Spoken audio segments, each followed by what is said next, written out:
Alors, aujourd'hui, est-ce qu'à ce jour, il existe au Cameroun des gens en prison en ce moment pour homosexualité? Ça existe? Oui, ça existe. Nous sommes en juillet 2024 et vous confirmez qu'il y a des gens en prison pour homosexualité. Bien sûr qu'il y a des gens en prison pour homosexualité. Je ne vais pas risquer de donner un chiffre. Oui. Parce qu'il y en a qui ont parlé de 30. Il y en a parce que je vais vous dire, la réalité est telle que pratiquement chaque semaine, on assiste à des violences, à des arrestations arbitraires et autres, des membres de ces communautés, à des intimidations, des harcèlements et autres, des abus et autres. On assiste. Mais le fait est que dans le monitoring, qui est l'observation et le reporting, nous n'avons toujours pas tous les données. Nous n'avons toujours pas tous les données. Il y en a qui souffrent de ces arrestations-là dans certains coins, mais parfois l'information ne nous arrive pas, peut-être parce qu'ils n'ont pas connaissance de la CAMFED ou d'une autre organisation qui pourrait les soutenir et donc souffrent de cette condamnation-là sans que les gens ne soient au courant. Et donc, moi, je ne pourrais pas dire le nombre, mais je pourrais estimer en se disant qu'aujourd'hui, nous, au niveau de la CAMFED, nous avons déjà connu depuis 2 ans pratiquement 10 cas d'arrestation et de conflit avec la loi concernant ces personnes-là. Est-ce que ce n'est pas également une faiblesse de votre part en tant qu'organisation de défense des droits de l'homme? Vous ne menez pas assez de sensibilisation vis-à-vis des autorités policières, judiciaires, ainsi de suite, sur le fait que ces gens-là méritent que leurs droits en tant qu'humains soient protégés? Si, nous menons tellement de sensibilisation. Est-ce que le message passe? Le message passe, il passe, le message passe. Oui. Peut-être pas avec la même vitesse que nous aurons souhaité, mais le message passe. Ce que je voulais dire, c'est que aujourd'hui, je parle de 10, il y a 2 ans. Oui. Mais avant 2 ans, on comptait plus de 20, 30, 50 arrestations. Je pense encore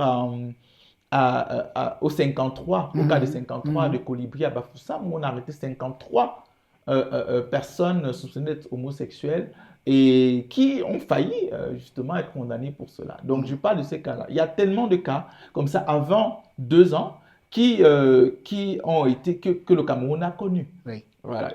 Donc, alors, tout à l'heure, vous parliez des abus que les homosexuels font face et vous parliez, par exemple, de l'accès aux soins de santé qui est rendu très, très difficile du fait d'une certaine discrimination. Alors, au-delà de ces problèmes liés à la santé, quels sont les autres problèmes auxquels la communauté LGBT au Cameroun fait face? J'aimerais avant cela, parce que je n'avais pas fini mon propos concernant le travail avec les autorités, c'est de dire qu'aujourd'hui, avec la sensibilisation, nous avons tellement de personnes qui comprennent. Nous avons aussi le fait que nous avons s'il y a certains dirigeants ou décideurs qui comprennent, ce n'est toujours pas le cas de certains opérationnels. Lorsqu'on parle par exemple des prestataires de santé qui discriminent, ce n'est pas faute de sensibilisation même par le ministère de la Santé, ce n'est pas faute de sensibilisation même par nous. Lorsqu'on parle, par exemple, de certaines forces de maintien de l'ordre qui le font, il y en a aussi il y a certains qui sont sensibilisés, mais le fait est que le travail est tellement énorme que sur 100, nous sommes à pratiquement 30 de sensibiliser. Qu'en est-il des autres? Vous voyez que il y a encore tellement de travail à faire. Oui. La preuve en est que nous nous reposons parfois sur certaines personnes avec qui nous travaillons dans le sens du respect des droits humains. Bien sûr, avec le principe chez eux que si la personne est en infraction, selon le 347, la procédure va se suivre. Et donc, s'il y a une question véritable de violation des droits humains dirigée vers ces personnes, ces autorités-là, généralement, n'hésitent pas à nous aider. Oui. Pour ceux de quelques qui ont été sensibilisés et qui comprennent le véritable sens des droits humains. Vous rêvez d'une nouvelle maison, d'un investissement sûr ou de simplifier la gestion de vos biens?